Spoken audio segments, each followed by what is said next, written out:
Hati-hati banget sama urusan riba. Kamu saya utangin nih 1 juta, tapi tiap sore kamu nyapu halaman rumah saya ya. Itu teman-teman, walaupun berbentuk pekerjaan, tapi itu kan pekerjaan yang pantas dibayar. Jadi urusannya juga termasuk riba. Selagi kamu nggak bisa bayar uang saya, gitu kan, motor kamu kesiniin deh, bisa saya pakai. Itu make motornya juga termasuk bagian dari riba. Karena meminjamkan motor sewa itu kan sesuatu yang bernilai uang juga. Assalamualaikum warahmatullahi wabarakatuh.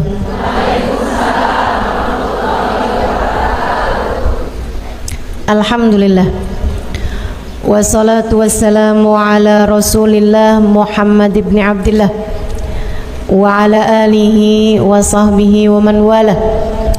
Subhanaka la ilma lana illa ma 'allamtana innaka antal alimul hakim.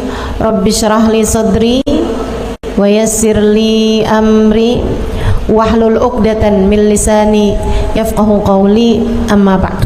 Baik, sebelum kita mulai, kita akan baca niat belajar bersama-sama. Mudah-mudahan ilmunya nanti sekali lagi jadi ilmu yang manfaat buat kita sekalian.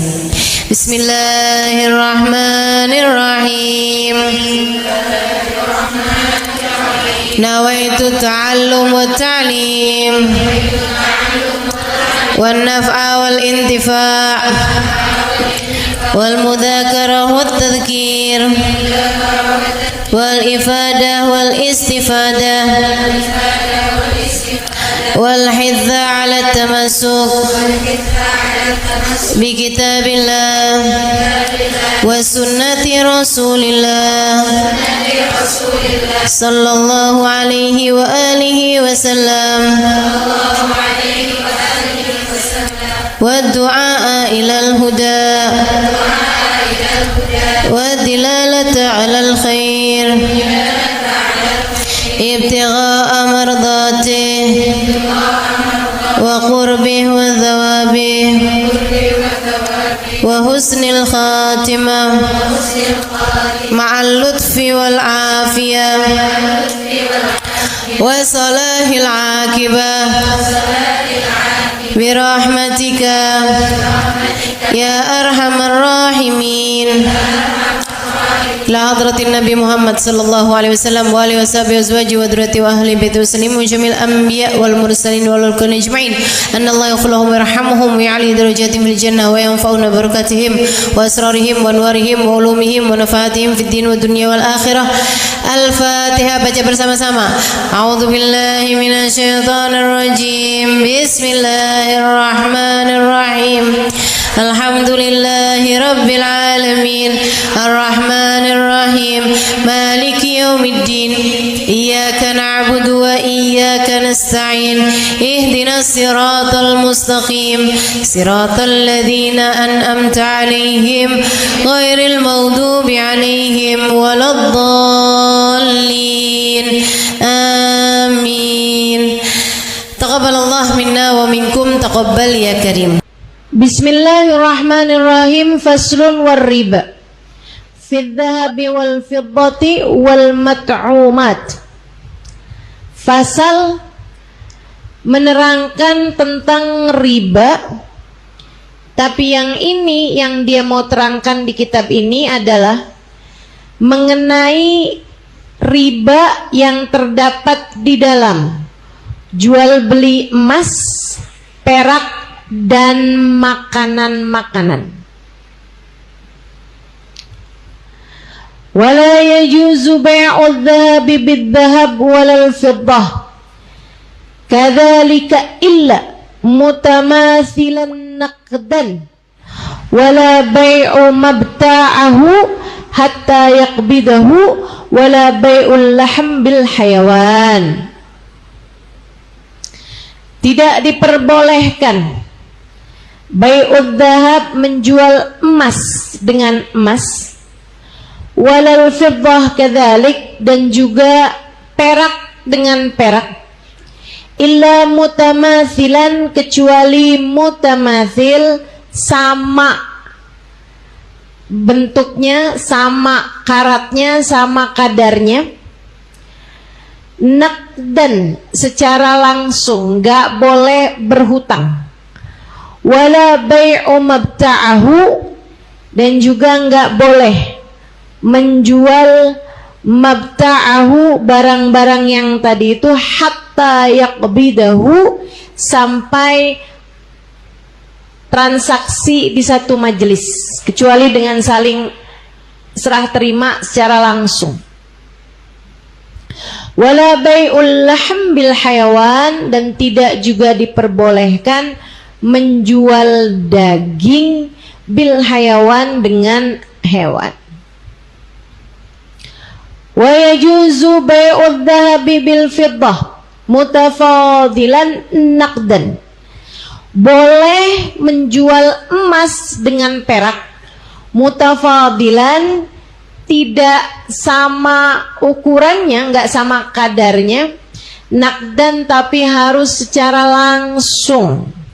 Wa kadzalikal mat'umat, demikian pula dengan makanan. La yajuzu bai'ul jinsi minha bimithlihi illa mutamathilan naqdan.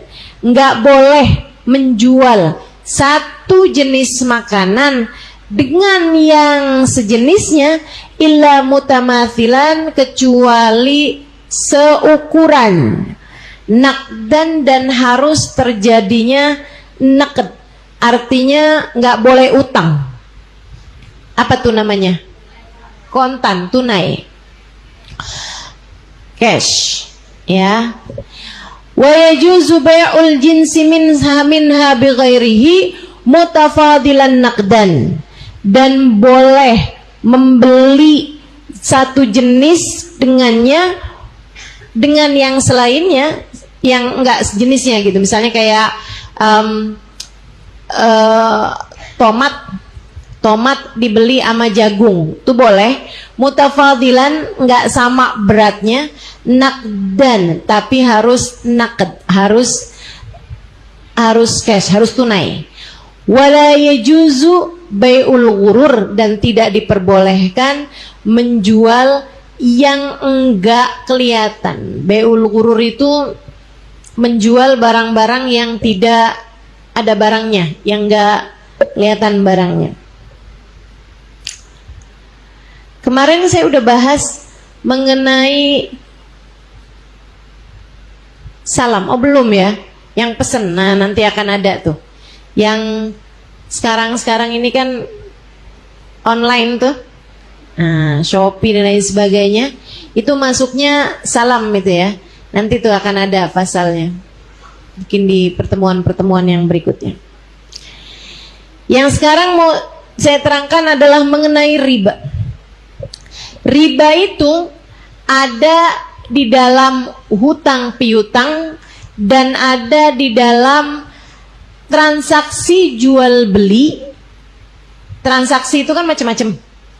Yang ada unsur ribanya itu dalam dua hal. Transaksi hutang piutang, dengan yang keduanya transaksi jual beli yang tidak sesuai dengan persyaratannya. Itu dua-duanya sama-sama ada unsur riba. Alhamdulillah. Meskipun riba yang hutang piutang lebih familiar, lebih sering kita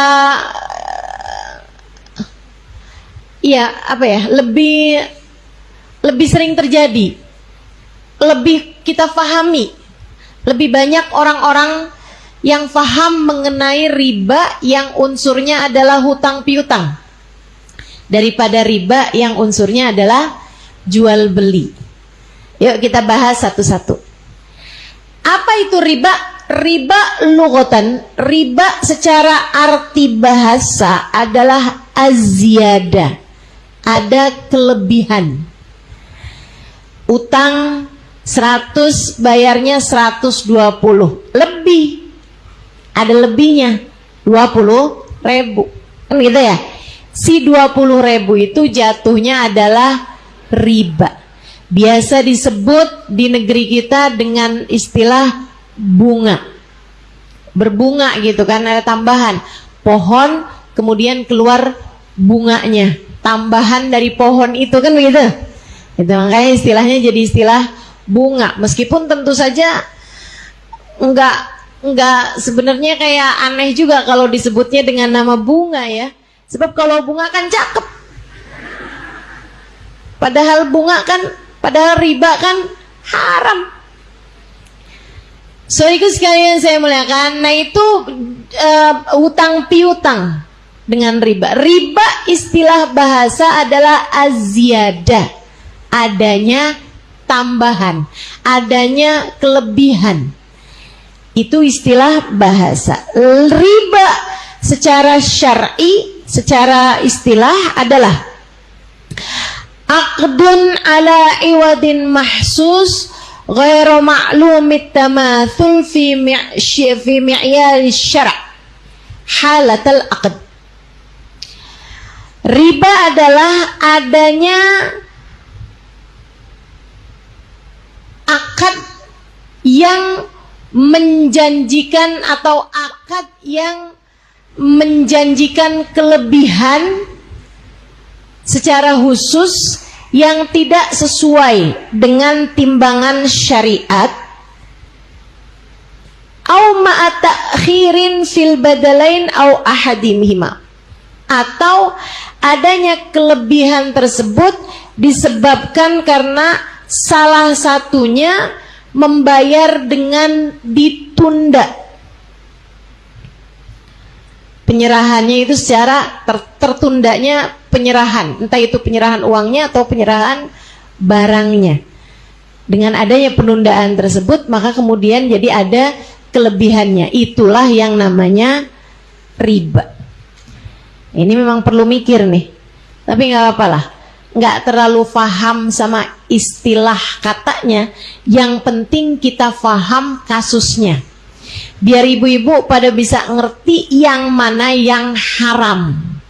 Jadinya paham sama urusan-urusan ustazah, kalau pinjol boleh gak? Jadi nggak pakai tanya-tanya lagi mengenai hukum. Ini kalau ibu-ibu paham, nanti bisa paham segala macam nih. Bisa paham hukumnya pay letter, bisa paham hukumnya Shopee Pay. Iya ya. Bisa paham hukumnya Suami Pay.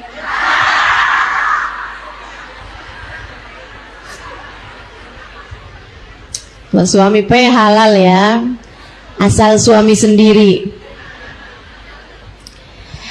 Baik, teman-teman sekalian, riba. Sekali lagi riba dibagi dua, dalam urusan hutang piutang atau dulu dalam urusan jual beli. Saya terangkan dulu yang dalam urusan hutang piutang. Sesuatu menjadi hukum riba apabila satu, pensyaratan kelebihan tersebut dilaksanakan di waktu akad, baik dari pihak yang berhutang ataupun dari pihak yang menghutangi. Misalnya si A bilang sama si B, utangin dong gua 1 juta aja, ntar gue bayarin bulan depan 1.100.000. Itu namanya riba. Itu namanya riba. Riba hukumnya haram. Tuh ya. Atau dari pihak yang menghutangi. Si A bilang nih sama si B, dagangan gua kehabisan modal nih, utang dong. Berapa? 50 juta. Banyak bener, oke lah, 10 juta. Utangin deh 10 juta. Boleh? Saya utangin deh nih 10 juta. Kamu mau bayar kapan? Bulan depan. Atau 3 bulan deh biar sampai semuanya enak. Oh kalau gitu gini deh. Tiap bulannya kamu bayar sama saya kelebihannya 10% misalnya, atau kalau 10 juta berarti 5%. 5% berapa tuh? 500.000. Jadi setiap bulan kamu tambahin 500.000. Kalau kamu bisa bayar bulan depan ya berarti cuman 10.500.000. Kalau bayarnya baru bisa bulan depannya lagi berarti 11 juta dan seterusnya. Oke, deal. Misalnya itu jatuhnya adalah riba, baik dari yang berhutang ataupun dari yang menghutangi, sama-sama riba apabila terjadinya di akad. Tapi kalau terjadinya nggak di akad, hukumnya nggak riba. Misalnya gimana Ustazah? Misalnya nih, kamu datang sama saudara kamu, nih usaha nih lagi kekurangan modal, utangin gue napa? Kata saudaranya, iya dah gue utangin, gue lagi kebetulan ada rezeki nih, kamu minta tambahan modal berapa? 10 juta deh. Iya deh saya utangin, nih 10 juta saya transfer misalnya. Dah nih 3 bulan kemudian kamu mau bayar. Berapa tadi utangnya? Kamu datang ke tempat saudara kamu bilang alhamdulillah dengan suntikan dana 10 juta nih, dagangan saya kembali bisa jalan enak. Jadinya nih saya bayar 10 juta, saya lebihin 1 juta. Riba kah? Enggak. Itu namanya balas budi. Dan itu hukumnya adalah sunnah. Nabi Muhammad SAW melakukannya. Dan Nabi Muhammad menganjurkan kita kalau bayar utang dilebihin. Nabi anjurkan kepada kita, mensunnahkan kita kalau bayar utang itu dilebihkan. Bagus tuh kayak begitu. Tapi dari sisi kita yang berhutang, bukan dari sisi yang menghutangi. Tapi kalau misalnya dari sisi yang menghutangi, itu juga rawan untuk terjadi riba. Misalnya kayak yang ini gue utangin ya 10 juta gitu ya. Ya kamu kalau bayar tahu-tahu diri lah. Waktu akad nih. Atau misalnya nggak waktu akad, saya mau bayar nih utang saya. Oh iya boleh, tahu-tahu diri lah ya. Ya martabak boleh lah.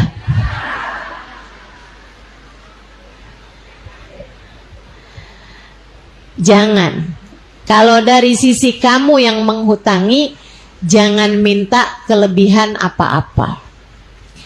Kalau minta kelebihannya itu sebagai syarat kamu mau menghutangi, jatuhnya riba. Tapi kalau misalnya nggak jadi syarat kamu menghutangi, tapi kamu minta di saat dia mau membayar hutang, itu jatuhnya nggak riba, tapi juga bukan sesuatu hal yang baik. Ya, cuman sekali lagi, kalau kita dihutangin sama orang, apalagi kalau untuk modal usaha, nah itu kalau bayar lebihin.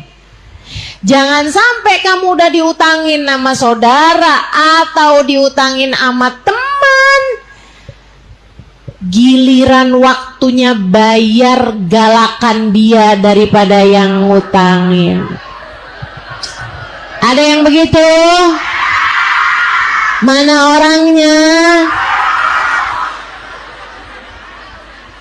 Ampun, ampun.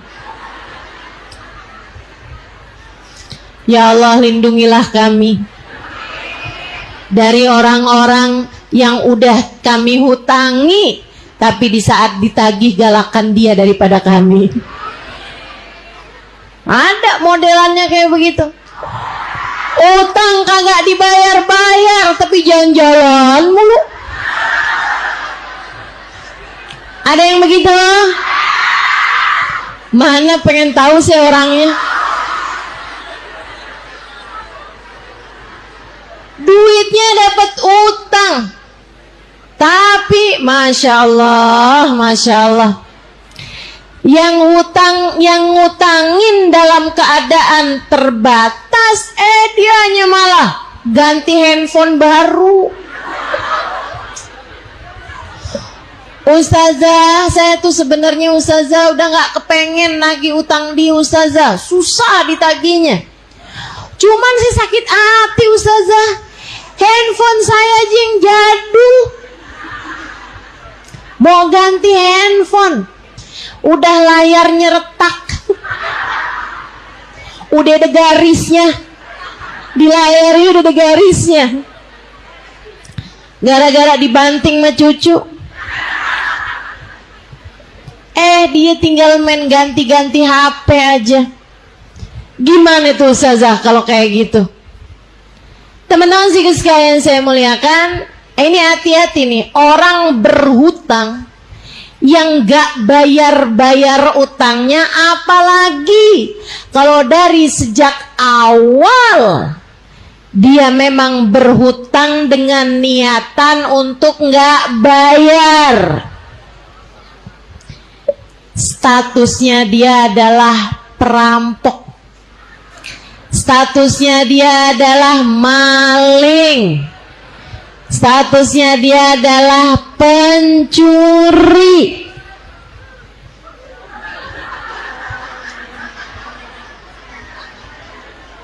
Betul ustazah, betul. Ustazah menyuarakan suara kami.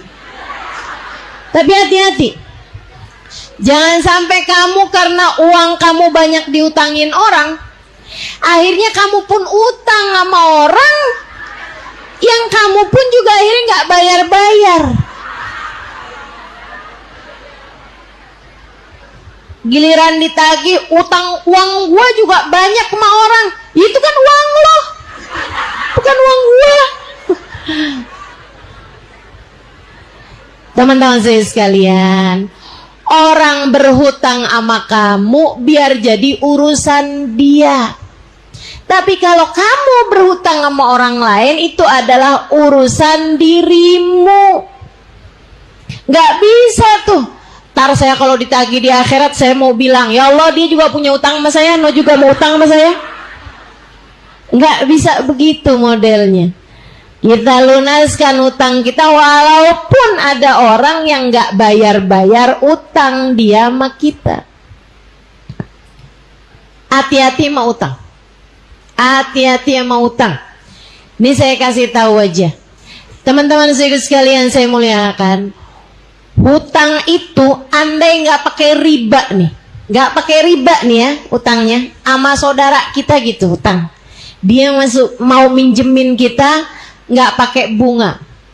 Kita utang sama keluarga kita atau kita utang sama sahabat kita, sama temen kita, diminjamin kita nggak pakai bunga, tentu saja kita nggak bayar-bayar sampai kita mati bawa utang. Nih dengerin, simak baik-baik, simak baik-baik ya, terutama buat orang-orang yang agar silaturahmi tak terputus. Saya pakai dulu duit kamu 100. Saudara sekalian, jangan kecilkan urusan hutang, jangan remehkan urusan hutang. Kalau kamu mati bawa utang, di akhirat nanti harus kamu bayar. Pakai apa ustazah bayarnya? Kita kan nggak bisa dapetin duit deketin malaikat. Malik, Lik.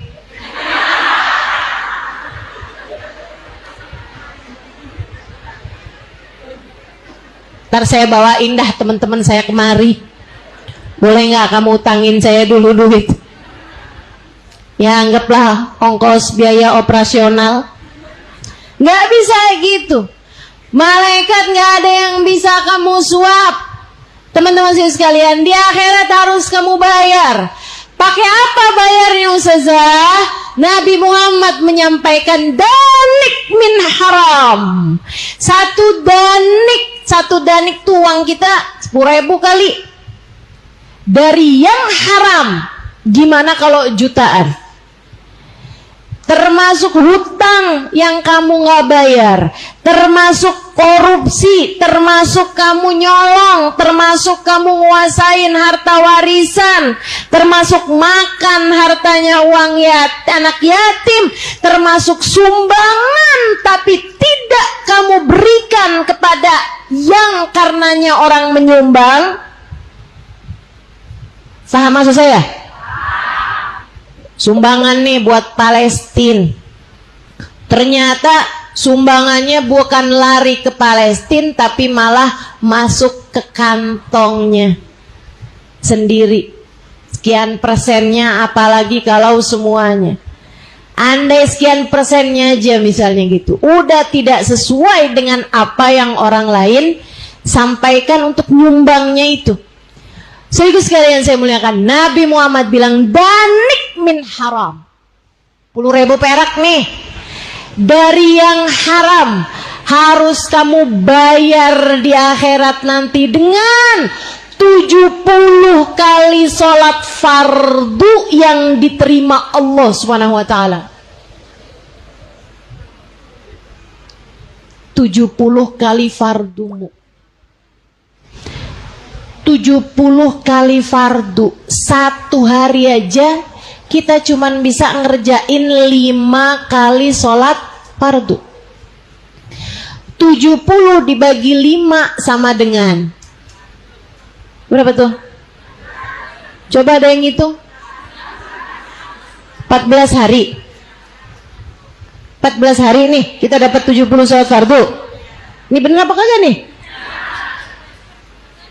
14 kali 5. Iya benar 70. Harus pakai kalender ngitungnya. Ketahuan bener saya nggak pinter matematika. Saudara sekalian saya muliakan, itu 14 hari kamu ngerjain sholat harus kamu bayar. Itu pun kalau diterima sama Allah. Dengan modelan sholat kayak kita nggak tahu lagi deh tuh. Untuk 10.000, gimana kalau 1 juta? Coba tuh silakan hitung sendiri.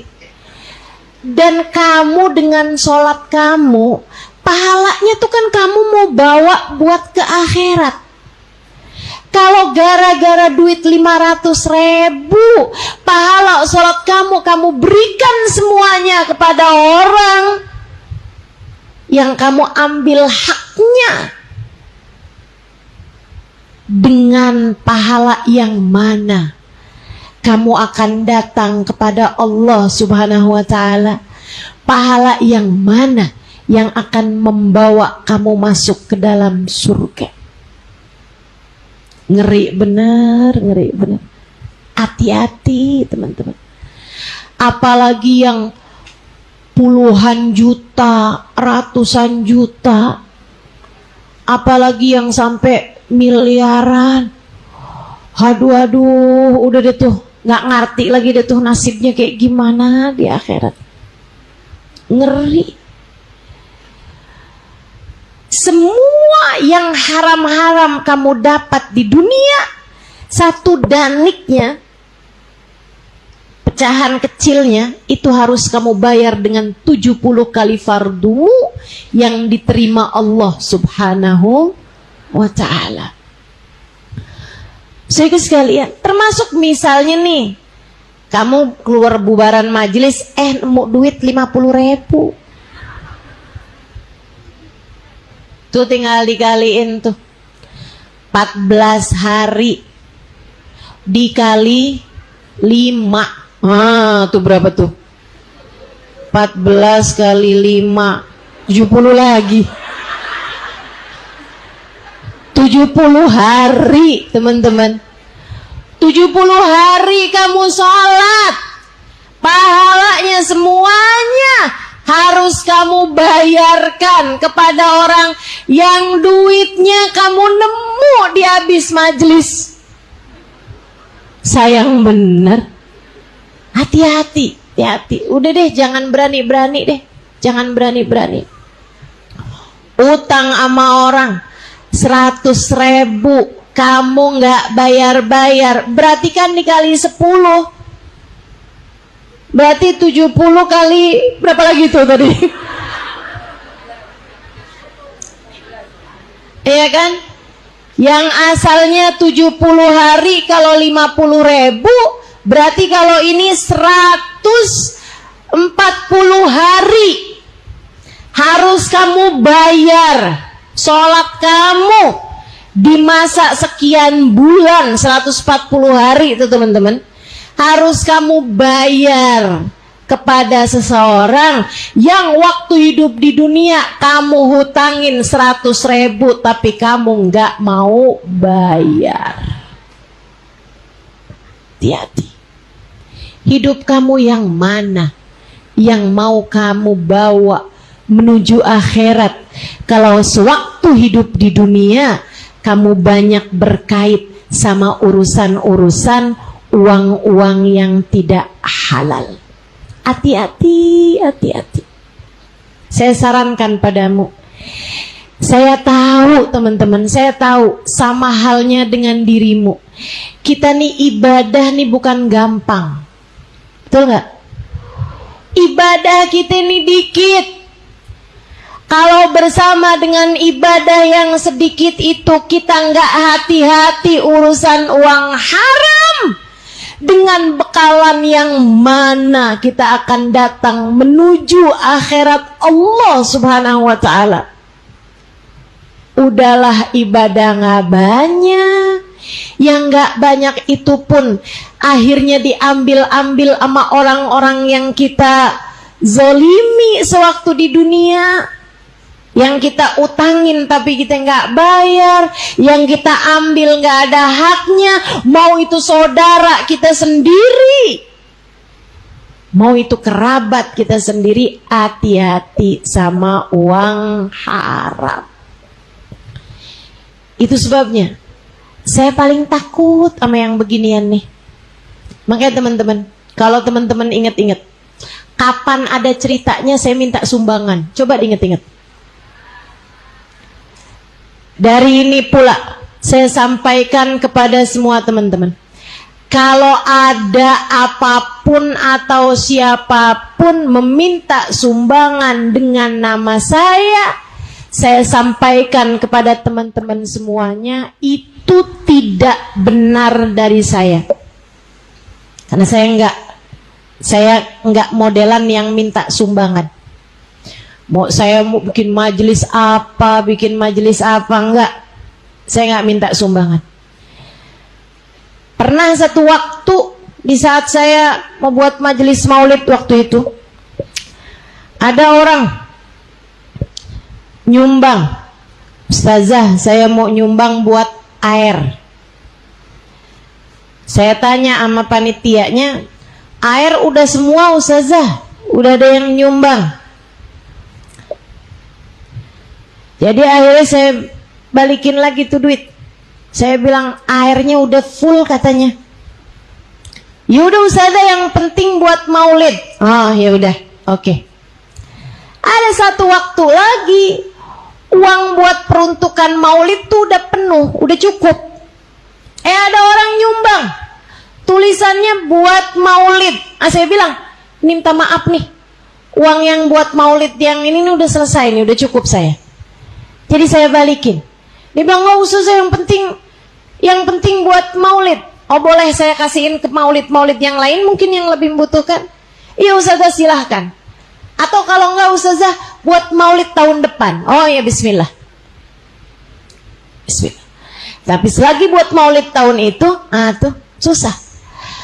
Makanya teman-teman saudaraku sekalian, saya menyarankanmu untuk, kalau kamu memberi kepada seseorang, apakah itu ustadz, ustazah, atau misalnya habaib, hubabah, gitu ya. Itu kamu ketika memberi kepada mereka, jangan pakai persyaratan. Karena itu bikin repot. Ustazah, ini saya kasih ustazah buat bensin. Repot saya. Harus banget ini buat bensin. Buat saya minum, saya belanja ke Alfamart beli minum boleh? Boleh Ustazah. Ya kalau gitu jangan ngomong buat bensin dah. Udah aja yang enak aja ngasih hadiah untukmu. Kan begitu? Enak jadinya peruntukannya, nggak usah pakai ngomong begini buat begitu. Mau ngasih aja. Itu yang saya pelajari dari guru-guru saya. Mereka tuh kalau ngasih titipan jelas. Halimah, saya nitip ini nak, sekian juta buat kamu ngasih makan orang puasa Ramadan. Baik. Yang ini buat sedekah anak-anak yatim. Yang ini Halimah zakat. Itu peruntukannya jelas. Dan harus diberikan kepada yang sesuai dengan peruntukan tersebut. Nggak boleh enggak teman-teman. Nggak boleh yang ininya udah banyak nih, jadi tambahin aja buat yang ini. Nggak boleh. Nggak boleh. Itu namanya syartul wahib. Itu namanya hibah bisyart. Ini harus kamu tahu. Jenis-jenis transaksi. Kalau orang ngasih kamu uang, itu harus jelas peruntukannya apa. Makanya orang kalau nitipin sama saya uang, itu saya akan, kalau orangnya bilang, Ustazah ini sedekah, sebentar, setengah mati saya nyari bolpen. Saya harus tulisin dulu di amplopnya sodakoh.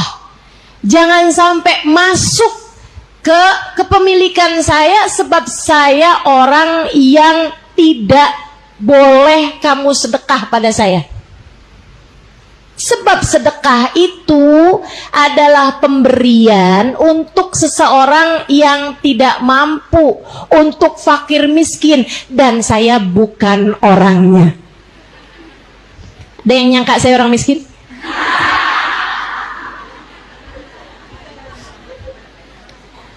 Jadi teman-teman saya sekalian, saya tidak boleh menerima sedekah. Itu sebabnya kalau ada orang nitip sama saya sedekah, saya harus tandain bahwa itu adalah uang sedekah. Kita ngerti ilmu, harus kita amalkan ilmu tersebut.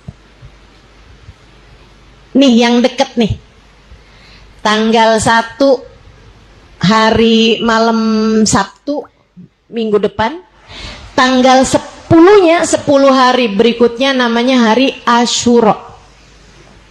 Itu hari kita dianjurkan untuk banyak sedekah, terutamanya kepada anak-anak yatim dan duafa. Kan gitu ya? Teman-teman sekalian saya muliakan, hati-hati buat para panitia. Ini harus saya sampaikan. Sebagai orang yang mengerti fikih, saya harus sampaikan teman-teman saya sekalian kepada semuanya, terutamanya yang biasa jadi panitia-panitia santunan anak-anak yatim. Kalau kamu bikin pengumumannya, santunan yatim dan santunan yatim. Orang nyumbang, sumbangannya hanya boleh diberikan kepada anak yatim saja. Padahal itu repot. Karena ada di antara kita itu orang-orang yang lebih miskin daripada anak-anak yatim, tapi bapaknya masih ada. Ya kan begitu? Apakah mereka disebut yatim?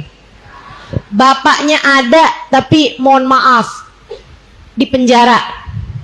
Bapaknya ada, tapi sakitan, yang malah bukannya bisa bekerja, malah menjadi beban bagi keluarga. Atau bapaknya ada, tapi nggak ketahuan tinggalnya di mana. Kan banyak di antara kita, masyarakat kita ini, orang-orang yang semacam itu, yang kehidupannya lebih susah daripada orang yang punya bapak. Kalau kayak gitu gimana Ustazah? Makanya jangan hanya untuk anak yatim. Buat santunan yatim dan duafa. Oke, sekarang anak-anak yatim, anak-anak duafa boleh menerima. Ibu-ibunya gimana Ustazah? Nggak bisa juga. Kalau kamu nulisnya anak yatim dan duafa. Kecuali kalau kamu bilang santunan buat anak yatim dan orang duafa. Gitu ya, bukan anak aja tapi orang duafa. Sehingga sekalian, santunan anak yatim dan sedekah. Nah, itu lebih umum. Tapi perhatian nih. Gimana? Berapa dana yang terkumpul? 2 juta. Ini saya mau beliin nih barang-barang di Tanah Abang. Ada ongkosnya. Naik taksi. Boleh nggak diambilkan dari uang itu? Nggak boleh. Karena tidak sesuai dengan peruntukannya. Ustazah, habisnya kita belanja nih Ustazah, kita makan-makan, boleh nggak pakai duit itu? Nggak boleh. Kan itu peruntukan dananya itu kan berhasil nih, misalnya 10 juta, kita bikinin acara, kita panggil ada ustazahnya yang baca zikiran Asyura. Ada ustazahnya yang ngasih ceramah, kita pakein duit itu, boleh apa nggak boleh? Nggak boleh. Hati-hati. Hati-hati. Sebab ala syartil wahib, sebab sedekah itu diberikan kepada orang yang memberi itu syaratnya apa gitu. Dia memberinya ketika kamu membuat pengumuman santunan yatim dan duafa, berarti orang ngasihnya untuk itu. Lain kalau misalnya kita mau bikin acara santunan yatim dan duafa atau acara Asyura yang di sana terdapat juga untuk yatim dan duafa membutuhkan dana. Nah, kalau gitu dananya berarti untuk terlaksananya acara tersebut. Kan begitu? Pokoknya repot deh Bu, rempong. Emang makanya mesti hati-hati banget urusan-urusan pendanaan gini gitu. Makanya saya daripada rempong mendingan gak usah minta dana. Makanya saya gak pernah minta-minta sumbangan apa-apaan. Bukan apa Bu, males ribetnya. Karena harus sesuai dengan apa yang disampaikan oleh yang memberi tersebut. Repot banget. Daripada kemakan-makan yang bukan haknya, lebih baik kalau memang punya dananya silahkan bikin acaranya. Kalau memang nggak punya dananya, lebih baik ikutan aja sama yang bikin acara. Begitu setuju? Begitu setuju? Setuju. Ustazah, saya pengen bikin maulid Ustazah. Jadinya saya sebarin proposal. Udah deh, kamu mampu bikin silahkan, kalau kamu nggak mampu bikin, mendingan ikutan gabung sama yang sudah menyelenggarakannya. Kan begitu?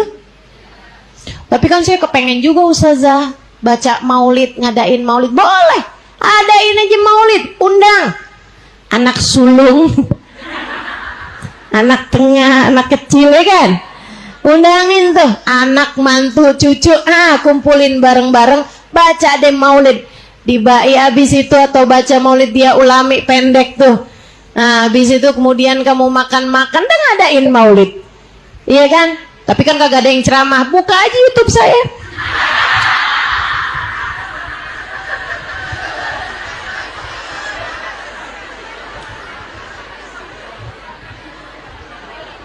Kan enak begitu. Tapi kan saya kepengen nih Ustazah, uang saya juga bisa kepake buat maulid. Tuh bagus. Sumbangin sama yang ngadain acara maulid. Tapi kalau kamu mau nyumbang, jangan ribet-ribet. Buat airnya ya. Pokoknya harus buat air. Ya Allah, ya Allah. Nyumbangnya nggak seberapa, bikin ribetnya iya. Ada tuh yang modelan begitu, insya Allah. Mudah-mudahan kita nggak kayak gitu, insya. Baik, jadi teman-teman saya sekalian, kembali kepada riba. Kullu qardin jarra naf'an fahuwa riba. Kata Nabi Muhammad, semua hutang yang memberi kepada kelebihan itu hukumnya adalah riba. Semua hutang yang ketika akadnya itu ada kelebihannya, maka itu adalah riba. Imam Abu Hanifah radhiyallahu taala anhu warda, hati-hati banget sama urusan riba.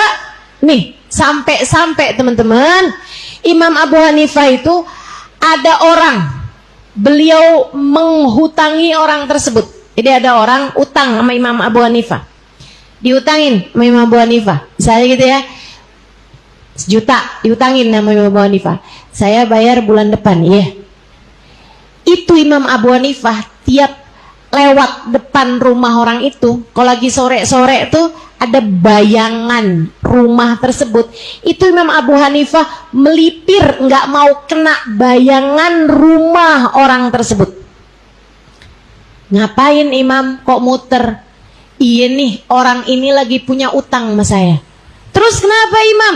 Saya takut kalau saya jalan bernaung di bawah rumahnya, terhitung di sisi Allah saya ngambil kemanfaatan dari orang ini. Dari hati-hatinya Imam Abu Hanifah, kalau beliau menghutangi orang, sampai nggak mau banget gitu mendapatkan kemanfaatan dari orang tersebut. Kamu saya hutangin nih 1 juta, tapi tiap sore kamu nyapu halaman rumah saya ya. Itu teman-teman, walaupun berbentuk pekerjaan, tapi itu kan pekerjaan yang pantas dibayar. Jadi urusannya juga termasuk riba. Selagi kamu nggak bisa bayar uang saya, gitu kan, motor kamu kesiniin deh, bisa saya pakai. Itu make motornya juga termasuk bagian dari riba. Karena meminjamkan motor sewa itu kan sesuatu yang bernilai uang juga. Hati-hati sama riba. Riba ini apa Ustazah dosanya? Salah satu dari as-sab'il mubiqat, 7 dosa besar yang disebut oleh Nabi besar Muhammad sallallahu alaihi wasallam. Ittaqu as-sab'al mubiqat. Kata Nabi Muhammad, jauhilah kalian dari 7 dosa-dosa besar, di antaranya adalah aklur riba, makan riba. Di antaranya adalah riba. Riba itu yang makan, yang dikasih makan, sama-sama hukumnya adalah haram. Kamu ambil uang, uangnya tersebut hutang yang kamu akan bayarnya itu dengan perjanjian saya akan bayar tambahan sekian persen, hukumnya adalah riba. Kamu makan dengan uang tersebut, maka uang tersebut adalah uang riba, jatuhnya hukumnya haram. Katanya Nabi Muhammad sallallahu alaihi wasallam, la'anallah akilur riba wa mukilah wa katibah wa syahidah. Allah melaknat orang yang ngasih makan riba, yang diberi makan riba, orang yang menghutangi riba atau orang yang menerima hutangan riba, wa mukilah, bahkan orang yang wakilnya riba, maksudnya itu adminnya, wasyahidah ataupun saksinya, wakatibah wasyahidah, yang nulisnya adminnya, wasyahidah atau yang jadi saksinya, semuanya sama-sama dilaknat Allah subhanahu wa ta'ala. Hati-hati, hati-hati. Jadi sekalian, ada rentenir. Satu waktu ada Sayyidah Rabi'ah Al-Adawiyah. Beliau malam-malam hari sholat malam, sholat isya, habis itu sholat malam. Tengahan sholat, mukena beliau, baju yang beliau pakai buat sholat itu robek. Beliau kemudian ngambil benang, ambil jarum, beliau jahit. Tengahan lagi jahit, minyaknya habis sehingga lampunya mati. Lampu rumahnya Robiah. Jadi susah kan jahit gelap-gelap. Subhanallah, ada orang kemudian bawa lampu berdiri pas banget depan rumahnya Rabi'ah Al-Adawiyah, sehingga cahaya lampunya itu masuk ke dalam ruangannya Rabi'ah bisa melanjutkan jahitnya. Alhamdulillah, bisa kelihatan jahit dah. Diselesaikan jahitnya Sayyidah Rabi'ah Al-Adawiyah. Selesai beliau sholat lagi, gak bisa khusyuk sholatnya, gak bisa khusyuk. Beliau sholat lagi gak bisa khusyuk sholatnya. Habis selesai sholat ini Rabi'ah Al-Adawiyah yang memang biasa sholatnya khusyuk, jadi berasa banget pas sholatnya gak bisa khusyuk. Kagak kayak kita emang biasa sholat gak khusyuk, jadi kita juga gak tahu kapan kita bisa khusyuk, kapan kagak bisa khusyuk. Ini lagi susah banget nih saya khusyuknya, ya emang biasanya juga gak khusyuk. Rabi'ah sebagai seorang waliyah min auliyaillah, sebagai salah satu kasih Allah SWT yang memang biasanya sholatnya khusyuk, enak gitu, nikmat. Ini kok susah banget nih mau khusyuk dalam sholat. Akhirnya habis selesai sholat, beliau sholat taubat, minta ampun sama Allah SWT. Kemudian beliau bilang, ya Allah, kasih tunjuk saya, kenapa sholat saya nih gak bisa khusyuk. Allah bagi tahu, ilham nih namanya ya, ilhamnya para wali. Kalau nabi itu punya wahyu, kalau orang mukmin punya firasah atau firasat ya, atau disebut dengan nama ilham, isikan malaikat yang ngasih tahu kepada kita. Seorang waliyah nih, beliau dapat tahu. So ikut sekalian saya muliakan, yang tadi lewat depan rumah Rabi'ah dan berdiri depan rumah Rabi'ah pegang lampu adalah seorang rentenir. Rabi'ah gak makan duit dia loh. Rabi'ah bahkan enggak yang dengan duitnya beli mukena, enggak. Rabi'ah bahkan enggak dengan duitnya dia beli benang, beli jarum, enggak.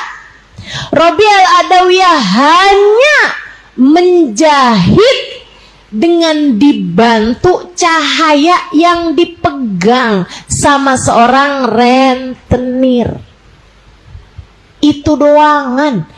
Sampai Allah angkat kenikmatannya sholat yang biasa Robiah rasakan sebelumnya. Serem bener. Makanya kalau kamu tanya, kenapa ya saya doa kok nggak diijabah? Tuh, periksain duit kamu. Kenapa ya anak-anak saya nih tambah hari tambah susah dibilangin, tambah susah dibangunin sholat subuh. Kenapa? Coba lihat caramu nyari duit. Coba lihat harta yang kamu kasih anak-anak kamu dengannya. Bisa jadi adalah harta yang nilainya syubhat, apalagi sampai haram. Hati-hati. Jangan teman-teman, jangan mau ada yang haram di dalam kepemilikanmu. Kelihatannya kayak nambah saldonya, padahal ia hanya akan menghabisi keberkahan dalam hidupmu, hanya akan membakar kebahagiaanmu, hanya akan membuat hilang kedamaian dalam hidupmu. Harta yang tidak halal, mau itu dari riba, mau itu dari hutang yang memang kamu nggak mau bayar, mau itu dari uang orang lain yang kamu pakai tidak sesuai dengan haknya. Ada warisan yang kamu kuasai lebih daripada yang semestinya. Mestinya dibagi, kamu malah nggak mau bagi-bagi. Yang akhirnya kemudian, nih ada rumah peninggalan orang tua. Yang lain kan udah pada punya rumah, jadi nggak apa-apa dong saya tinggalin. Tapi ada saudaramu yang sedang perlu uang buat bayaran biaya sekolah anak-anaknya, yang kalau rumahnya itu dibagi, dijual, dia bisa dapat manfaat dari uang tersebut untuk biaya sekolah anak-anaknya. Kamu kuasain rumah tersebut, nggak mau dijual-jual. Bahkan jika kamu adalah ibu dari anak-anak kamu tersebut, teman-teman saudara sekalian, hati-hati. Hati-hati. Kamu akhirnya jadi makan harta warisan. Hati-hati. Suamimu udah meninggal, ninggalin rumah. Anak-anak kamu udah pada punya rumah masing-masing. Ya ustazah, kalau dijual ntar saya tinggal di mana? Ngontrak kek? Atau kamu belikan yang lebih kecil rumahnya? Nanti nggak dapat di Tanah Abang, ustazah dapatnya di Citayam. Ya nggak apa-apa. Ngajinya jauh. Ya nggak apa-apa, sebulan sekali ini. Sehingga sekalian saya muliakan, nggak boleh, hati-hati, jaga diri lebih bagus. Kita nggak punya hidup yang lain untuk kita jadikan sebagai pencarian bekal kalau bukan hidup kita yang sekarang. Betul? Kamu punya hidup yang mana coba? Kalau bukan hidup yang sekarang yang kamu jaga. Maka hati-hati. Hati-hati. Jadi mestinya kayak gimana Ustazah? Ini saya kasih tahu. Di Tarim itu, di Tarim ya, orang kalau meninggal dunia, ada nih suami, bapak meninggal dunia, anak-anaknya yatim, itu sampai matiin lampunya pakai petromak aja, diambilin petromak dari rumah tetangganya. Kenapa gitu? Sebab ini lampunya sudah jadi harta warisan. Dan ada anak-anak kecil yang tidak bisa kita mintain keridhoannya, jadi lebih baik ganti lampunya dengan lampu petromak atau yang lainnya. Kecuali jika ada yang mau bayar terhadap uang atau listrik yang kita pakai malam hari ini, misalnya malam gitu ya, nggak apa dia saya yang bayar listriknya. Atau biasanya orang pada sumbangan, dipakai buat bayarin listriknya sehingga tidak kepake uangnya ahli waris. Segitunya jaga. Segitunya mereka jaga. Saudara sekalian saya muliakan, kalau anaknya udah besar-besar, ahli warisnya udah besar-besar, gampang tinggal dimintain ridhonya. Ini kita pakai lampunya apa segala macamnya, kita pakai dari harta warisan ini ya. Iya, ridho semuanya, ridho semuanya. Kalau udah ridho semuanya enak. Saudara sekalian, itu sebabnya kata guru saya Sayyidil Habib Umar bin Hafid, orang kalau meninggal dunia disunahkan untuk segera melepaskan barang-barang yang dia kenakan dan digantikan dengan kain saja, bahkan sebelum ia dimandikan. Begitu meninggal tuh, sunnahnya kalau dia pakai cincin, dia pakai jam tangan nih kayak saya nih, itu dilepas-lepasin teman-teman. Cincinnya cepetan dilepas, jamnya cepetan dilepas, gitu kan. Kalau dia ada pakai giwang, ada pakai kalung, ada pakai gelang misalnya gitu, dilepas-lepasin. Semuanya dilepas-lepasin. Yang masalah ini kalau pakai gigi emas. Makanya nih, yang pakai gigi emas nih sekarang, kalau udah umur-umur 80-an, 70-an dan sering sakit-sakitan, saya sarankan kamu buat, karena itu memang harus dicabut tuh, nggak boleh masuk dalam alam kubur. Kenapa gitu? Jadi warisan. Itu sunnahnya segera harus dilepas-lepas teman-teman saya sekalian. Kenapa begitu? Karena agar sahibul jenazah, si mayit ini tidak lagi berkaitan sama harta yang bukan milik dia.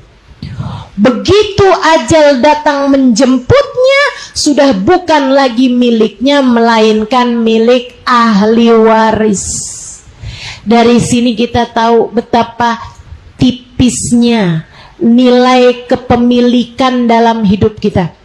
Ini saya nih sekarang nih, saya bilang ini HP saya, cincin saya, gelang saya, ini semua yang saya pakai ini punya saya, tas ini tas saya. Sekarang kalau saya meninggal dunia, begitu saya meninggal dunia, semuanya sudah bukan lagi milik saya.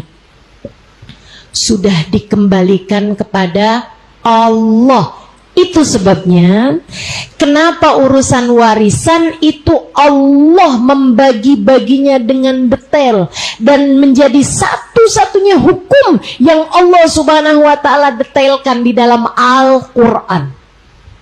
Jadi sekalian, urusan sholat aja Allah nggak detail loh.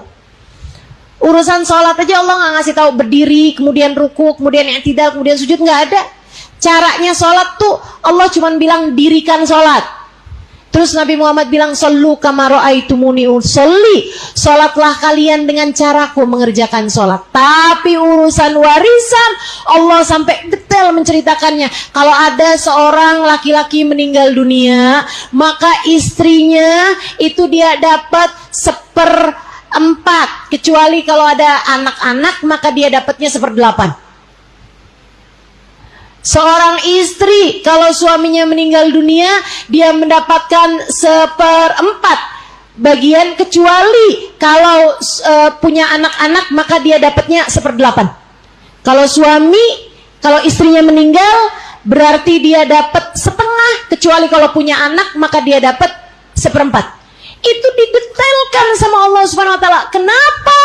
Karena uang warisan dikembalikan kepada Allah, maka Allah sendirilah yang mengatur-ngatur uang tersebut harus dibagi-baginya kepada siapa dan berhaknya berapa. Kamu sebagai orang yang sudah meninggal dunia nggak bisa ikut-ikutan ngatur warisan kamu lagi. Harta kamu, tapi kamu nggak bisa atur-atur. Makanya Bu, yang sekarang tinggal di rumah warisan suami, kalau kamu memang ngerasa, tapi saya nggak ada pilihan nih Ustazah, emang tinggalnya harus di sini, kamu kumpulin anak-anak kamu. Kamu bilangin, ini kan rumah warisan nih. Mama tetap tinggal di sini gimana nih nak? Mama kan cuman berhak 1/8 dari harta warisan ayah. Gitu kan? Kamu kasih tahu. Sampai anak-anakmu semuanya bilang, saya ridho mah, saya ridho. rumah ini mamah tinggali. Biar kita juga enak kalau datang ke tempat mamah, kita masih bisa seneng lihat mamah ada di sini. Kita kalau kumpul-kumpul jadi rumahnya besar, nggak apa-apa mamah tinggal aja, kami ridho. Sebelum itu teman-teman sekalian, bisa jadi penyebab dari doamu tidak diijabah Allah SWT. Bisa jadi penyebab dari sholatmu tidak diterima Allah Subhanahu wa ta'ala. Karena kamu tinggal di tempat yang tidak ada hak kamu di dalamnya, atau kamu menguasai sebagiannya bukan yang semestinya kamu tinggali. Ya, hati-hati sama yang haram. Nah, ini riba nih. Riba yang itu tersendiri, riba yang dari hutang. Jadi riba itu jadi hutang kalau hutang itu jadi riba kalau dijanjikan dibayar lebih daripada hutangnya, dan dijanjikannya adalah ketika akad. Jadi kalau misalnya orangnya sendiri emang mau melebihkan, nah itu nggak jadi soal. Bahkan kalau kamu baca di dalam Al-Quran, teman-teman sekalian, di dalam Al-Quran itu ada 2 dosa yang Allah Subhanahu wa ta'ala sampaikan kepada pelakunya. Kalau kamu nggak berhenti dari dosa ini, maka Allah dan Rasulnya akan memerangi dirimu. Dosa yang ancamannya diperangi sama Allah. Diperangi sama Allah. Dosa apa kira-kira nih? Yang sampai hukumannya diajak duel sama Allah SWT, diajak perang sama Allah SWT. Hanya ada 2 dosa. Dosa yang pertama, ketika seseorang membunuh seorang nabi. Ya emang pantas banget kan diajak perang sama Allah. Nabi utusan Allah, bukannya diikuti, diimani, dimuliakan, dihormati, dia malah bunuh tuh nabi. Iya gimana nggak pantas diajak perang sama Allah SWT, teman-teman. Itu hukumannya kata Allah. Kamu kalau nggak taubat dari membunuh nabi, dari rencana membunuh seorang nabi, maka kamu akan diperangi oleh Allah SWT dan Rasulnya. Oleh Allah SWT diajak perang sama Allah SWT. Fa'dhanu biharbin minallahi ta'ala. Fa'dhanu biharbin minallah. Allah kumandangkan perang denganmu. Dosa yang kedua, dosanya riba. Allah bilang berhentilah, fantahu kata Allah. Berhentilah dari riba. Ada di surat Al-Baqarah itu ya. Kalau kamu nggak mau berhenti dari riba, kata Allah SWT, fa'dhanu biharbin minallahi ta'ala, maka fa'dhanu biharbin minallahi, maka ketahuilah bahwasanya kamu akan diperangi oleh Allah Subhanahu wa ta'ala dan Rasulnya.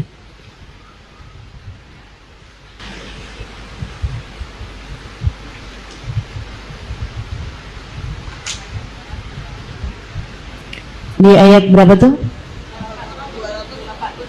278.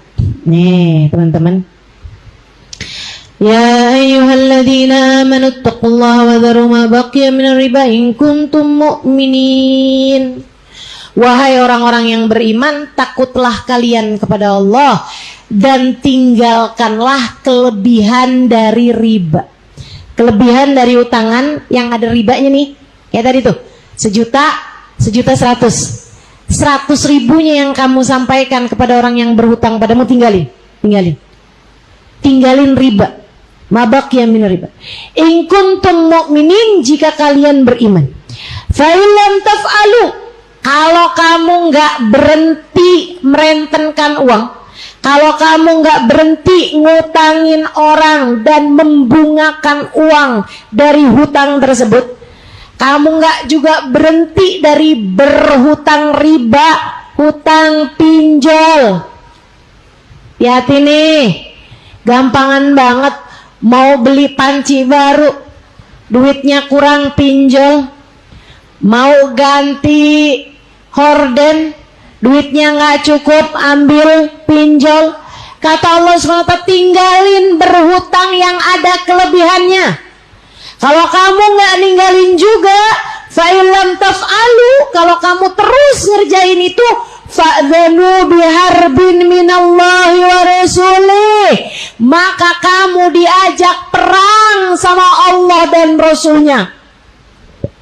Ngaku cinta sama Nabi Muhammad, tapi kamu nggak berhenti dari riba. Nabi Muhammad bukannya sayang sama kamu, tapi ngajak perang sama kamu. Hati-hati, hati-hati. Saya baru bacanya mau ngebayangin kamu diajak perang sama Allah dan Rasulnya, saya udah takut. Saya udah takut. Kamu nggak sanggup, teman-teman, nggak kuat. Jangankan untuk diperangi sama Allah dan Rasulnya, kamu ditinggalin sama Allah dan Rasulnya, kamu nggak bakalan kuat. Jadi nggak ganti panci baru nggak apa-apa, nggak punya baju baru kayak yang dipunyain sama teman-teman kamu, nggak apa-apa. Nggak pakai HP baru, nggak apa-apa. Nggak apa-apa. Nggak apa-apa. Jangan deket-deket sama riba. Jangan. Sebab ancamannya ngeri. Diperangi sama Allah dan Rasulnya. Siapa di antaramu yang sanggup? Makanya kita lihat orang yang kaitannya meriba itu jadi sebab kehancurannya. Kalau kamu gak percaya tuh baca deh beritanya. Orang bunuh diri gara-gara pinjol. Gak satu, gak dua, teman-teman. Yang ampe dibunuh, yang ampe aduh udah deh ceritanya ngeri-ngeri. Yang sampai depresi jadi gila gara-gara urusan pinjol. Udah gak apa-apa. Insya Allah seperti yang sering saya sampaikan padamu, sesedikit apapun rezeki yang Allah kasih cukup untuk membiayai hidupmu. Namun sebanyak apapun rezeki yang Allah kasih nggak bakalan cukup untuk membiayai gaya hidupmu. Kalau kepengen hidup tenang, jangan banyak. Dah itu. Saya nggak mau kamu susah hidupnya karena diperangi sama Allah dan Rasulnya. Nggak mau saya. Saya kesian. Teman-teman saudaraku sekalian, karenanya udah nggak usah deket-deket tuh sama urusan hutang riba. Fa'dhanu biharbin minallahi wa rasulih. Wa in tubtum falakum ru'usu amwalikum la tadlimuna wa la tudlamun. Kalau kalian mau taubat, maka kamu tetap berhak atas ru'us amwalikum, atas harta pokok kamu. Misalnya kayak tadi tuh, 1 juta utangnya, bayarnya 1.100.000. Kalau kamu taubat, udah kamu berhak cuman 1 jutanya aja, yang 100.000-nya kembalikan kepada si orang tadi itu yang berhutang itu. La tadlimun, janganlah kamu berbuat dolim, wala tudlamun, dan jangan pula lah kamu dizalimi. Jangan dua-duanya. Jadi tuh, kalau kamu utang nggak niat bayar, itu namanya kamu mendolimi. Jangan mendolimi, jangan juga didolimi. ajaran agama Islam. Insya Allah, mudah-mudahan kita lebih bisa jagain. Ustazah, masalahnya ustazah, saya udah kejerat utang. Ini dengerin, ini penting. Sering saya dicurhatin orang tentang urusan masalahnya ustazah, saya sudah berada dalam jebakan hutang. Catat benar-benar teman-teman sekalian, saya akan menyampaikan kepadamu amalan yang bisa membuatmu semoga terlepas dari jeratan hutang. Ya, dengerin baik-baik. Yang pertama, ini apalagi kalau jeratan hutang riba ya. Ini utang, semua utang. Mau jeratan riba kah atau bukan utang riba kah? Pokoknya kamu ngerasa kejerat utang nih. Udah bangkrut nih usahanya, tapi utang masih banyak nih. Masih ada utang sama sana, masih udah utang sama sini. Saya harus apa nih ustazah? Pertama, taubat dan minta ampun sama Allah Subhanahu wa ta'ala. Apalagi jika hutang tersebut adalah hutang riba, atau hutang bukan hutang riba, tapi kamu berhutangnya untuk gaya yang tadi itu. Nggak darurat hutang, tapi kamu berhutang, kemudian akhirnya kamu terjebak hutang. Nah ini kan lain. Ini beda urusannya dengan orang yang memang dia dalam keadaan sangat kesulitan sehingga dia harus berhutang buat sekolah anaknya, buat biaya pengobatan orang tuanya yang memang harus segera diobatin nih, tapi nggak ada duitnya, akhirnya utang sama saudara, utang sama tetangga, ini belum bisa bayar utangnya. Nah ini nggak dosa utangnya, tapi harus dibayar, kan begitu?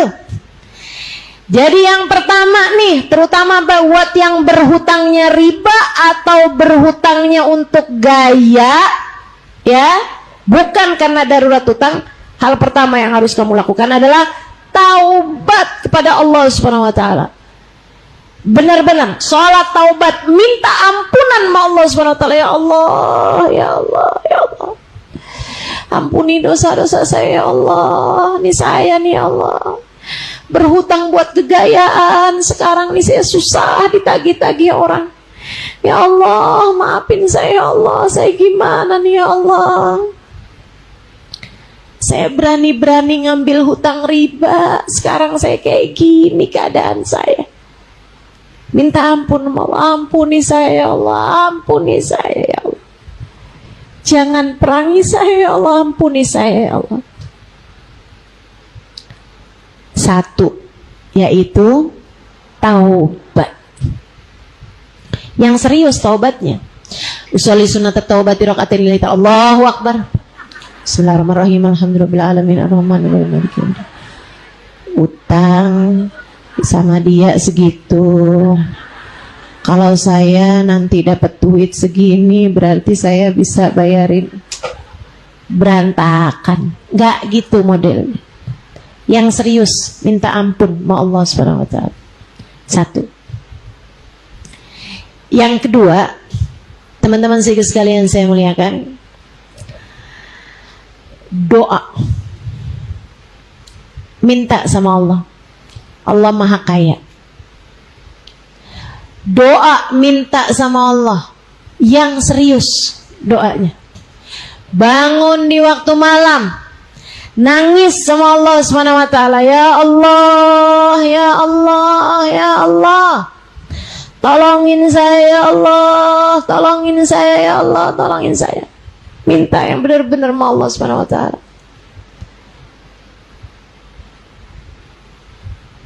Saya berhutang, saya nggak ngerti gimana bayarnya ya Allah. Saya minta kepadamu mencukupkan saya.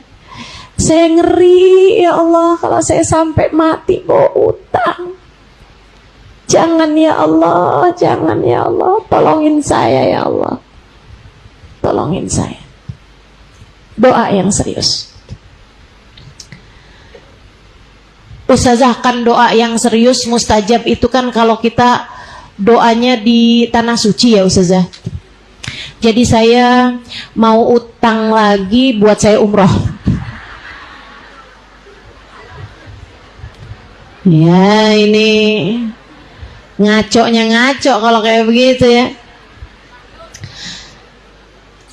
Ada tuh soalnya yang kayak gitu. Astagfirullah. Ini ibadah bukan ibadah namanya. Saudaraku sekalian, yang ketiga, ini penting nih. Penting nih. Kalau kamu punya hutang, harta kamu selain yang darurat, jual, uangkan, jadikan itu sebagai iktikad baikmu buat bayar hutang. Punya hutang, tapi emas-emasannya gelang keroncong sampai bunyi. Ya gimana sih ceritanya? Ustazah, masalahnya utangnya ini kan ratusan juta Ustazah. Ini gelang saya nih kalaupun dijual juga palingan cuman berapa belas juta. Lah, itu adalah iktikad baik kamu. Kamu harus tunjukkan bahwa kamu niat bayar hutang. Orangnya juga nggak tahu kok Ustazah, kalau saya punya gelang keroncong bukan buat dia. Tapi kamu harus menunjukkan iktikad baikmu untuk membayar hutang di hadapan Allah Subhanahu wa taala, Jalla Jalaluhu wa ta'ala azamatuh. Itu artinya kamu nyerah. Itu artinya kamu melambaikan bendera putih di hadapan Allah Subhanahu wa taala, Jalla Jalaluhu wa ta'ala azamatuh, dengan cara kamu bayarin yang kamu punya, uangkan, bayarkan. Apaan aja yang bisa diuangkan? Begitu kan? Yang lebih dari yang kamu harus gunakan, harus pakai. Ustazah, HP jual apa enggak nih? Tunggu dulu, kamu ada keperluan nggak sama HP itu? Ya perlu Ustazah. Buat apa? Buat telepon sama WhatsApp doang. Ganti HP yang murahan aja kan juga bisa tuh. Nggak harus iPhone 15. Betul? Ya Bu. Jual HP yang itu, kamu pakai aja yang biasa aja. Kecuali kalau kamu HP bagus tersebut memang Ustazah, saya jualan di HP ini, saya jualan online. Emang kan HP-nya nggak bisa tuh HP yang apa tuh? Iya, HP Asia. Masih ada nggak sih? Udah nggak ada ya? Nokia udah nggak ada juga. Nah, nggak bisa kan? Gitu. Jadi teman-teman saudaraku sekalian, nah itu tuh mesti yang kamu harus tahu gitu. Apa aja yang bisa kamu uangkan, kamu uangkan. Kamu punya emas, kamu jual. Kamu punya barang-barang yang berharga, kamu jual. Apaan kamu jual, begitu kan? Ustazah jual ginjal, jangan. Maksud saya itu yang lebih dari yang kamu perlukan, itu jualin. Lebih baik kamu nggak punya barang-barang mahal daripada kamu terjerat hutang. Begitu jelas? Saudaraku sekalian yang saya muliakan, saya tambahin lagi, mesti sering-sering lapar. Ustazah, apa kaitannya Ustazah? Saya punya utang, pengen bisa kebayar, tapi mesti sering-sering lapar. Ya kamu, kaitannya adalah kamu lagi punya keperluan mendesak sama Allah Subhanahu wa ta'ala. Salah satu bagian dari cari muka di hadapan Allah, biar Allah Subhanahu wa ta'ala nggak tega sama kamu, adalah dengan cara kamu melaparkan diri dengan berpuasa. Puasa yang sering, puasa sunnah, ya kan? Kecuali kalau kamu adalah seorang istri yang suamimu memang ada di kota aktif, nah itu lain lagi, ya, aktif ya, bukan non aktif. Saudara sekalian saya muliakan, mesti sering-sering. Kalau memang Ustazah, saya seorang istri yang suami saya ada di tempat, tapi saya memang kelilit utang nih Ustazah. Jadi gimana nih? Saya kan nggak bagus puasa. Iya, nggak bagus puasa kamu, tapi kamu tetap bagus buat lapar. Bu, sering-seringlah lapar. Di saat kamu lapar tuh kamu bilang, ya Allah, kesianin saya, ya Allah, kesianin saya, ya Allah. Tolong mudahkan saya membayar hutang saya, ya Allah. Jangan matikan saya sebelum saya melunasi hutang. Mudahkan saya, ya Allah, untuk membayar hutang saya. Itu. Kemudian ada tambahan 3 lagi. Saudara sekalian, yang berikutnya, banyak baca sholawat. Banyak baca. Ustazah, banyak sedekah apa enggak? Enggak boleh malah kamu sedekah. Sedekah kan pakai duit. Kamu punya uang, punya utang sama orang lain, utangnya adalah utang duit. Lah ngapain kamu serahkan duit kamu sama orang lain sementara kamu punya kewajiban terhadap yang lain? Jadi kamu harus pakai duit kamu sesedikit apapun buat bayar hutang, bukan buat sedekah. Apalagi kayak kemarin kurban, kan lumayan duitnya. Nggak boleh itu kamu kurban. Yang wajib adalah kamu bayar utang, teman-teman sekalian. Kecuali dengan izin orang yang menghutangi kamu. Saudara kamu misalnya, saya ini hutang saya ini kan belum kebayar ya, tapi saya punya uang nih sekarang nih, pengen saya pakai buat kurban, boleh apa enggak nih? Oh iya, nggak apa-apa, kurban-kurban aja, saya juga nggak terlalu perlu kok sama duitnya. Suka ada orang-orang yang kayak gitu kan? Nggak ada, Ustazah, siapa bilang? Ada, teman-teman sekalian, ada. Sama saudara sendiri, sama temen sendiri kan suka ada yang kayak gitu kan. Punya utang sih, tapi ya nggak apa-apa, kamu kurban-kurban aja toh, uangnya juga belum darurat buat saya pakai. So ikut sekalian saya muliakan. Jadi banyakin baca sholawat.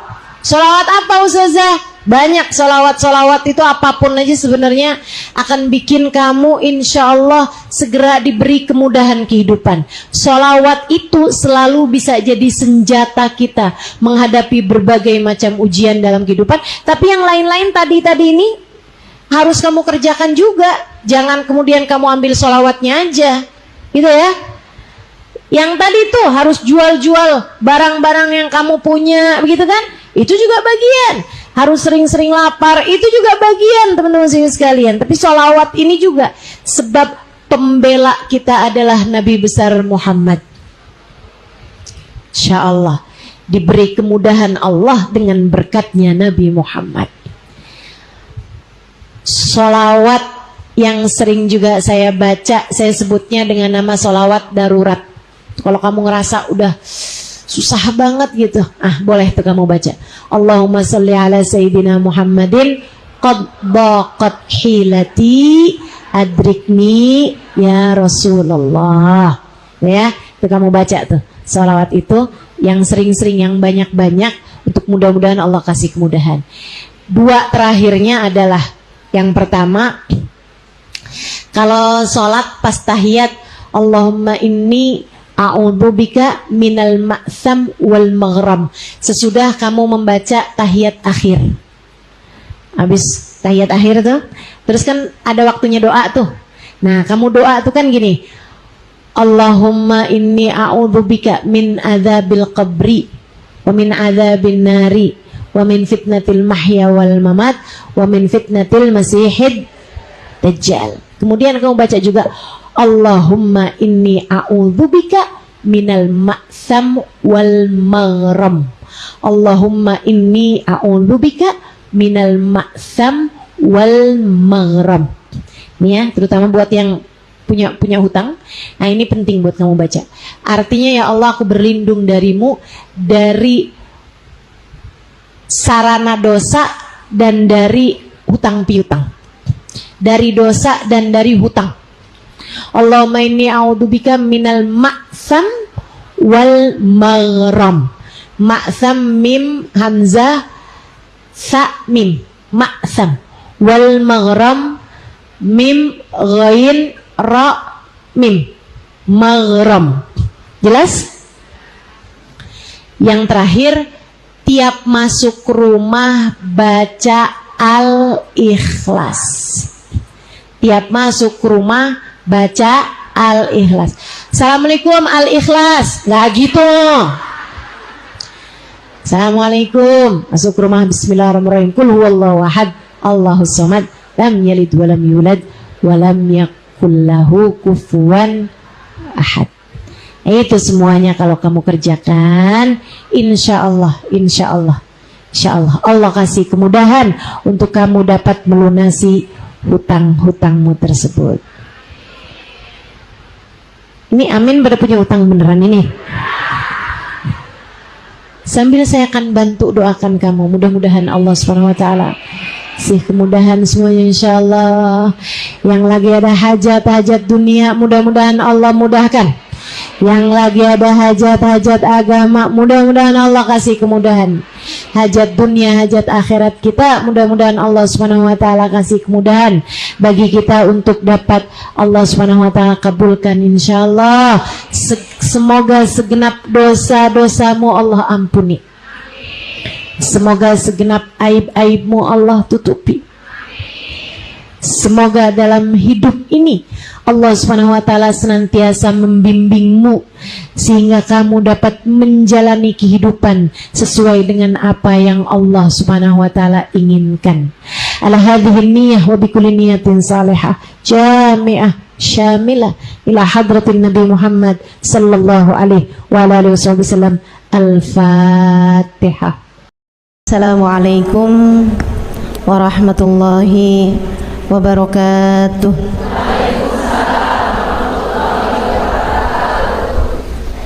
Alhamdulillah, wassalatu wassalamu ala rasulillah Muhammad ibn Abdillah wa ala alihi wa sahbihi wa man wala.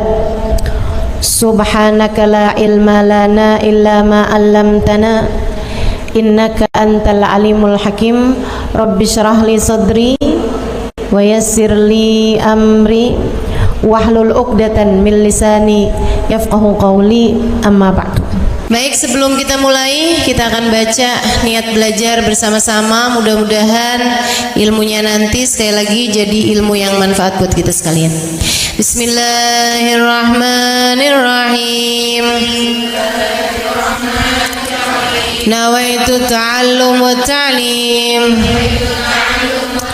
wan naf'a wal intifa' wal mudzakarah wat tadhkir wal ifadah wal istifadah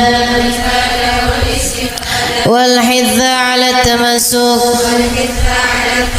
bi kitabillah wa sunnati rasulillah sallallahu alaihi wa alihi wasallam wa du'a ila al-huda wa dilalata ala al-khair ibtigha'a mardati wa qurbih wa thawabih wa husnil khatimah ma'al lutfi wal afiyah wa salahil aqibah birahmatika ya arhamar rahimin. ila hadratin Nabi Muhammad sallallahu alaihi wasallam wa alihi washabihi azwaji wa dzurriyyati wa ahli baiti wasallim wa jamil anbiya wal mursalin wal kulli ajma'in anna Allah yaghfir lahum wa yarhamhum wa ya'li darajatihim fil jannah wa yanfa'una barakatihim wa asrarihim wa anwarihim wa ulumihim wa nafaatihim fid din wa dunya wal akhirah. Al-Fatihah, baca bersama-sama. A'udzu billahi minasy syaithanir rajim. Bismillahirrahmanirrahim. Alhamdulillahi rabbil alamin. Ar-Rahmanir Rahim. Maliki yaumiddin. Iyyaka na'budu wa iyyaka nasta'in.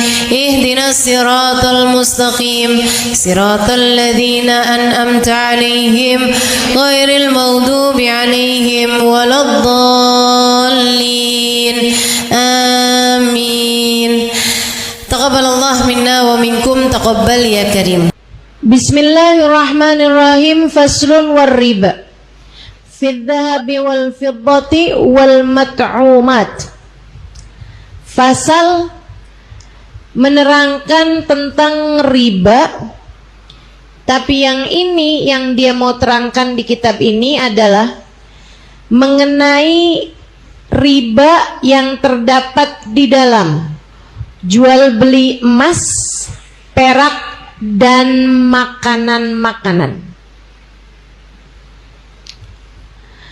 Wala yajuzu bai'u dhahabi bidhahab walal fiddah kadzalika illa mutamathilan naqdan wala bai'u mabta'ahu hatta yaqbidahu wala bai'ul lahm bil hayawan. Tidak diperbolehkan bai'ud dhahab, menjual emas dengan emas, walal fiddah kadzalik, dan juga perak dengan perak, illa mutamathilan, kecuali mutamathil, sama bentuknya, sama karatnya, sama kadarnya, naqdan, secara langsung, nggak boleh berhutang, wala bai'u mabta'ahu, dan juga nggak boleh menjual mabta'ahu, barang-barang yang tadi itu, hatta yaqbidahu, sampai transaksi di satu majelis, kecuali dengan saling serah terima secara langsung. Wala bai'ul lahm bil hayawan, dan tidak juga diperbolehkan menjual daging bil hayawan, dengan hewan. Wa yajuzu bai'udz dhahabi bil fiddah mutafadilan naqdan. Boleh menjual emas dengan perak mutafadilan, tidak sama ukurannya, enggak sama kadarnya, naqdan, tapi harus secara langsung. Wa kadzalikal mat'umat, demikian pula dengan makanan. La yaju